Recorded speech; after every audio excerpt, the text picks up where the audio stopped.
Just keep soaking. Lord Jesus, break up the hard ground. We need you.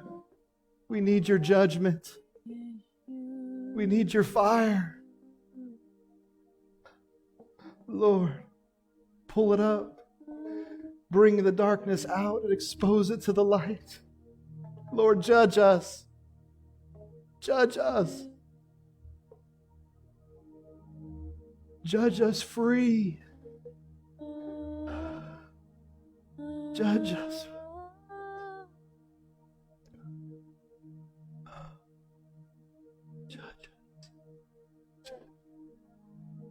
Judge us free. Cut off everything from our lives that doesn't glorify you.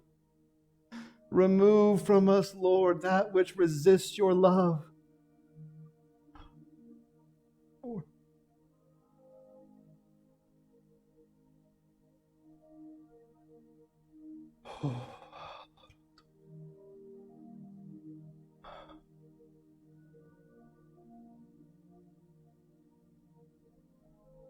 I'm hearing several things. He says, you're letting me make you my bride.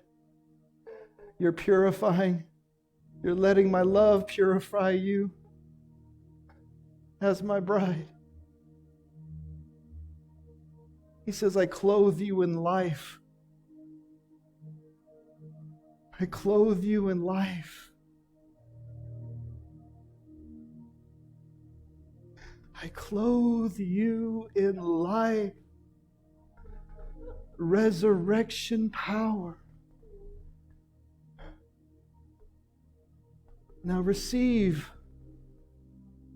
Simply thank Him. Thank you, Lord, for defending me. Thank you, Lord, for defending us. Thank you, Lord, for freeing us. Thank you, Lord. Thank you, Lord. Thank you, Lord. Thank you. You're generous. You're so generous. You're so generous. You're so generous. More, Jesus. More. More. It's you and Him. Come on, it's He says, you are God's chosen treasure, priests who are kings, a spiritual nation set apart as God's devoted ones. He calls you out of darkness to experience His marvelous light. And He claims you as His very own. He does this so that you would broadcast His glorious wonders throughout the world. You are His beloved. Show my hand. Show my hand. He says, never fear coming to me. Never fear coming to me. For my justice is for you. My judgment is with mercy. Never fear me to come to me. But the fear of me, the true fear, is the desire to never leave me, to never leave my side, to always want more, to desire my work in you, to desire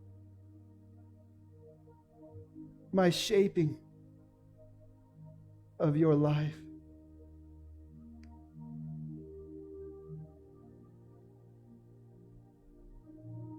Reverence, awe, majesty.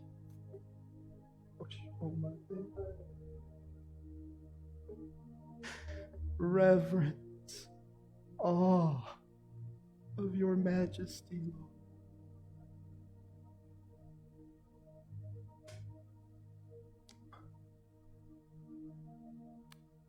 He says, come to me, little children, and I give you rest. I give you rest. I give you rest.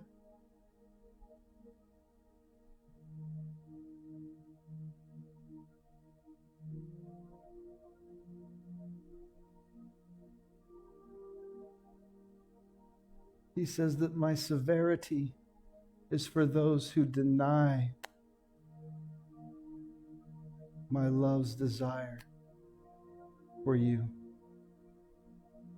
My severity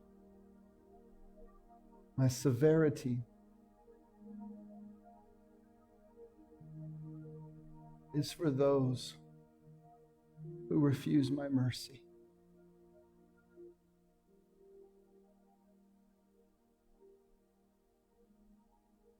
I call you forth. I put my name on you. My joy is upon you.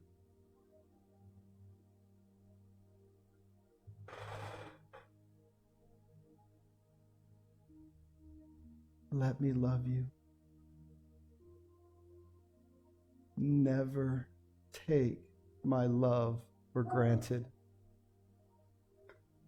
Never take my love for granted.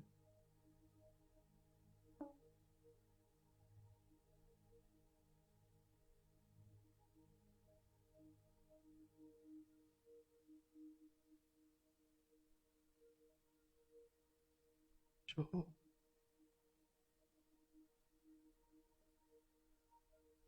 Joel. Embrace my love. Realize you've been chosen from the foundations of the earth. Realize I've called you by name. I know the hairs on your head. No. Now receive my word.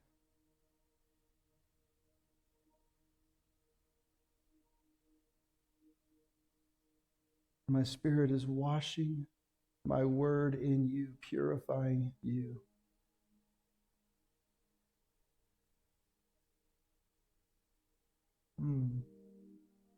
I don't know who this is for, if it's for all of us, but he says, you pray for my answers, but you refused my change.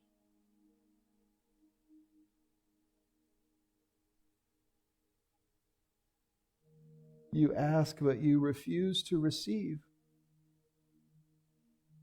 You're too focused on changing others and not yourself.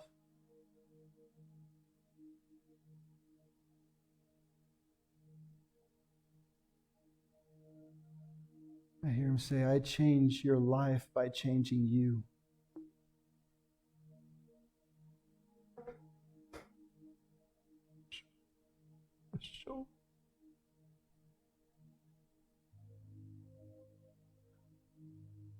Hear him saying it again. I change your life by changing you.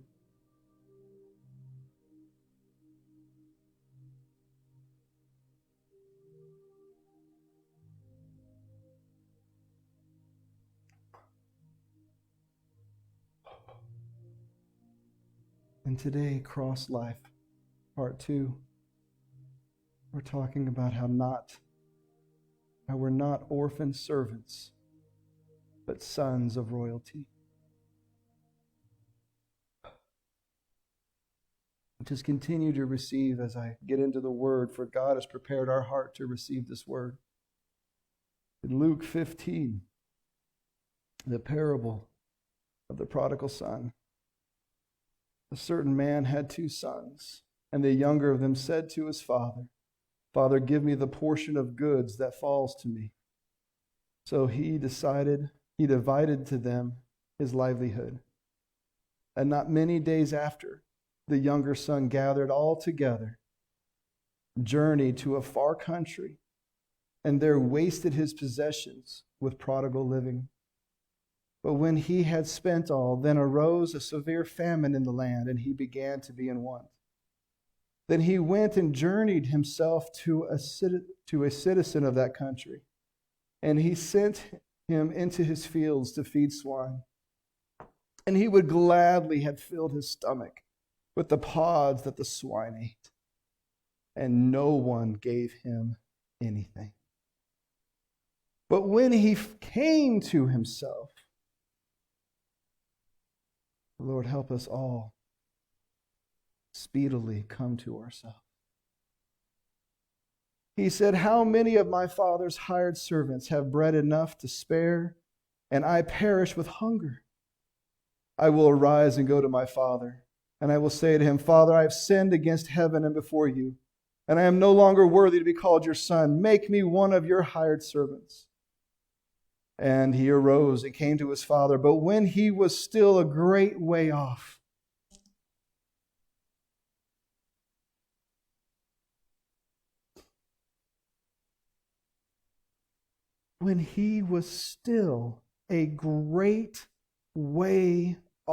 his father saw him and had compassion and ran and fell on his neck, kissing him. And the son said to him, Father, I have sinned against heaven and in your sight, and am no longer worthy to be called your son. But the father said to his servants, bring out the best robe and put it on him, and put a ring on his finger and sandals on his feet, and bring the fatted calf here and kill it, and let us eat and be merry. For this my son was dead and is alive again. He was lost and is found, and they began to be merry. Now his older son was in the field. And as he came and drew near to the house, he heard music and dancing. And so he called one of the servants and asked what this meant. And he said to him, your brother has come, and because he has received him safe and sound, your father has killed the fatted calf. But he was angry and would not go up. Therefore his father came out, pleaded with him. So he answered and said to his father, lo, these many years I have been serving you. I never transgressed your commandment at any time. And yet you never gave me a young goat that I may make merry with my friends. But as soon as this son of yours came, who has devoured your livelihood with harlots, you killed the fatted calf for him. And he said to him, son, you are always with me, and all that I have is yours.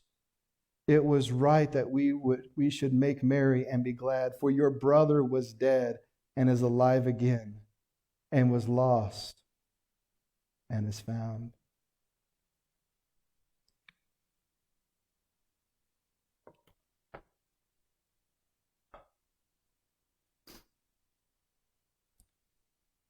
This parable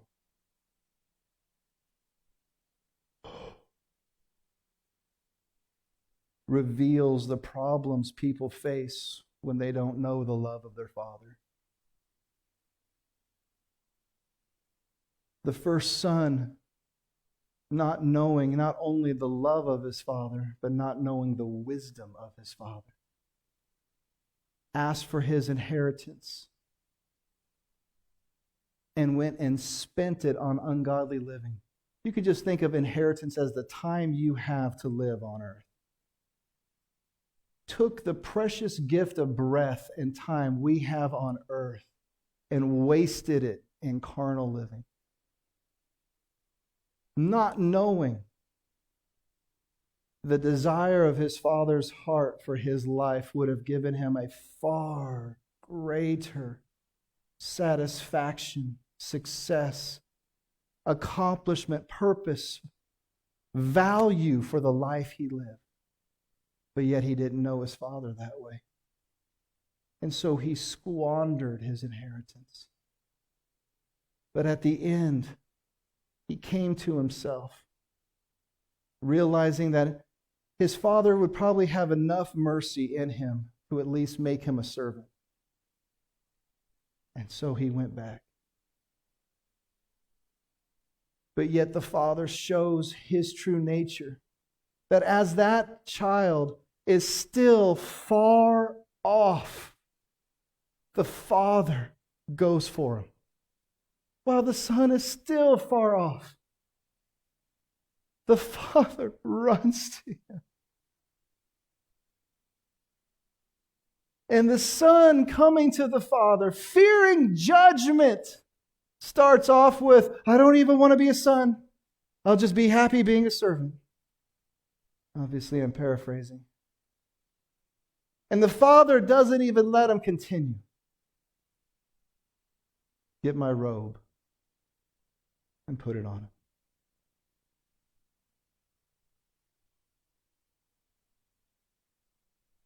God will always protect us from the things of this world that's trying to kill us, that's trying to keep us from His love. Get a ring. Take my ring, put it on his hand. We'll put His name on you and restore your authority as a child of the family.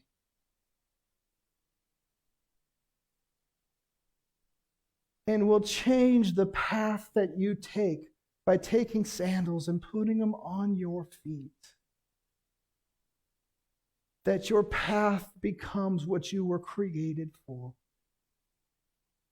You see, if the son had always known the love that his father had for him, he would have gone to him and said, I think I should take my inheritance and go and live all this stuff that everyone else is doing and having a great time. But what do you think, Dad? And Dad would have showed him the error of that way and the better way. And he would have saved himself all of that torment, trouble, shame, almost dying, starving to death, because he would have trusted his father's love for him.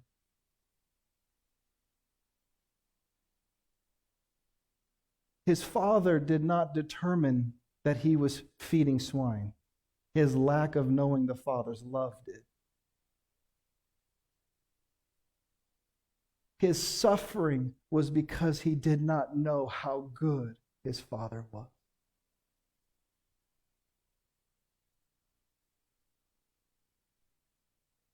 This is the tree of the knowledge of good and evil, and that's the evil side, riotous, carnal living. But let's not miss the side of the tree of the knowledge of good and evil of the good side, the religious spirit. Because the other son became angry and jealous. The other son is obeying commandments and doing what he thinks is right that will please the Father. And doing all of these things, living as an obedient child, but yet not knowing his Father's love. Not understanding why the Father had to love the prodigal son. Not understanding that all that the Father had was already his.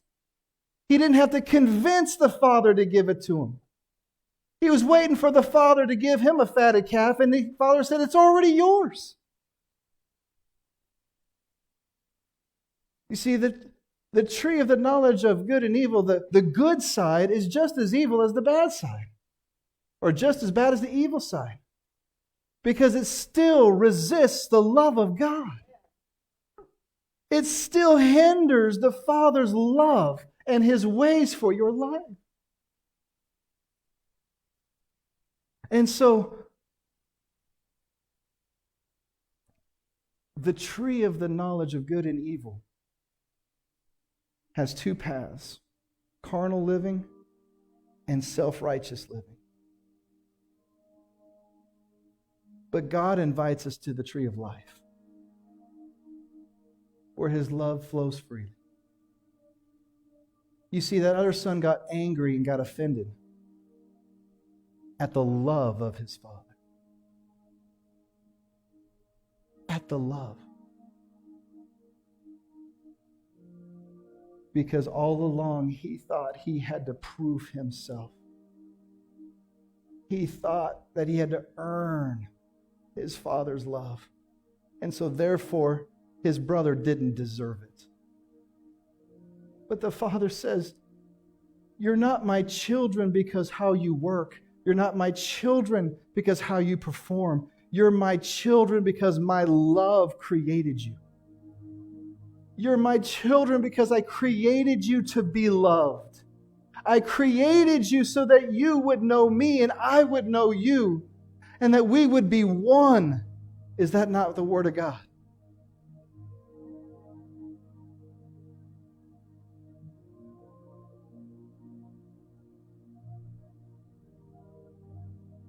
1 John 3, 1 through 3 says, "Behold, what manner of love the Father has bestowed on us, that we should be called children of God. Therefore the world does not know us because it did not know him. Beloved, now we are children of God, and it has not yet been revealed what we shall be. But we know that when he is revealed, we shall be like him. For we shall see him as he is. And everyone who has this hope in him purifies himself, just as he is pure."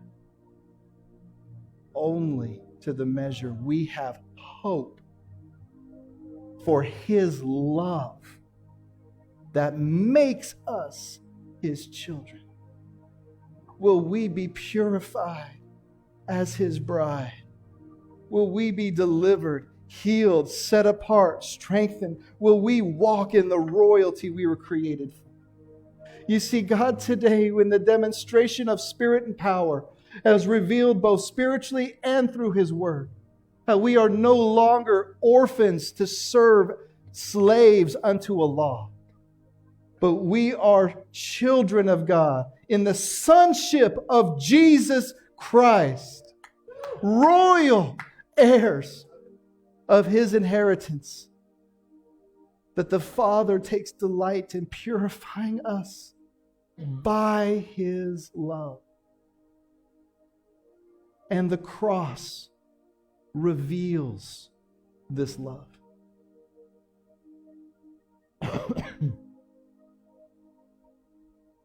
To know his love is to understand the cross.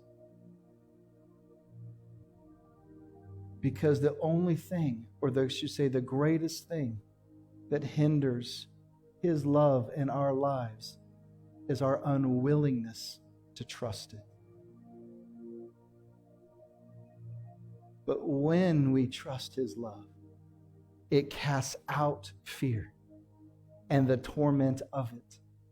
And we know him and he knows us, and we rise as the children of his glory. So, Father, right now we thank you for your visitation. And that's even strange to say that, because you never leave us or forsake us. Lord, we thank you for your manifestation. We thank you for your deeper indwelling, your deeper working. We thank you and cherish every measure of your nature and ways. And say, help us, Lord, to have hope in your love towards us. The love that comes running, even though we're afar off. The love that puts the ring on our finger, the robe on our back, the sandals on our feet, that kills the fatted calf. Lord, that restores us to the children of your identity, of your kingdom, of your inheritance. Lord, we receive and say yes and thank you, Lord, for every way you are making us your own. Help us to have this hope in us of the power of your love, that we also turn to our brothers and sisters and use that same love towards them. Father, we thank you in Jesus' name. Amen.